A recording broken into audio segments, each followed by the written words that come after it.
गोष्टीचं नाव मठाच्या दाराबाहेर मिळालेलं हृदयातलं दर्शन.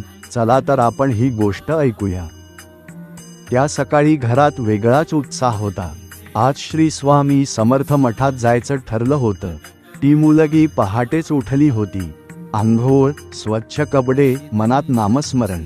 आज स्वामींच्या चरणी मस्तक टेकवायचं ही ओढच वेगळी होती. पण नियतीला काहीतरी वेगळंच मान्य होतं. तिला अचानक जाणवलं, मासिक पाळी सुरू झाली होती. क्षणात सगळा आनंद थांबला. डोळ्यांत पाणी आलं. आज मी मठात जाऊ शकणार नाही हा विचारच मनाला चटका लावून गेला. घरच्यांनी समजावलं, ही शरीराची अवस्था आहे, त्यात तुझा दोष नाही. पण मन ऐकत नव्हतं. स्वामींचं दर्शन न झाल्याची हुरहुर वाढतच होती. मठात सगळे गेले, ती मात्र दाराशीच थांबली.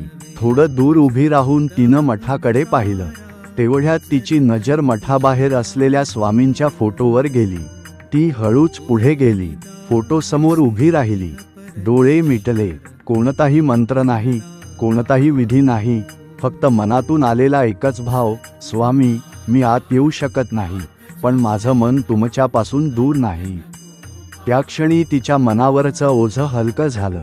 जणू आतूनच एक शांत आवाज आला, देहाला काही मर्यादा असतात, पण श्रद्धेला नाही. मी तुझ्या मनात आहे.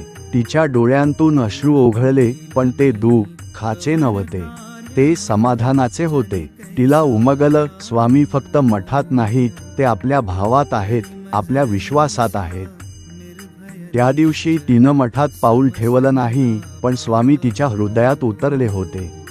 आणि तेच खरं दर्शन होतं. श्री स्वामी समर्थ.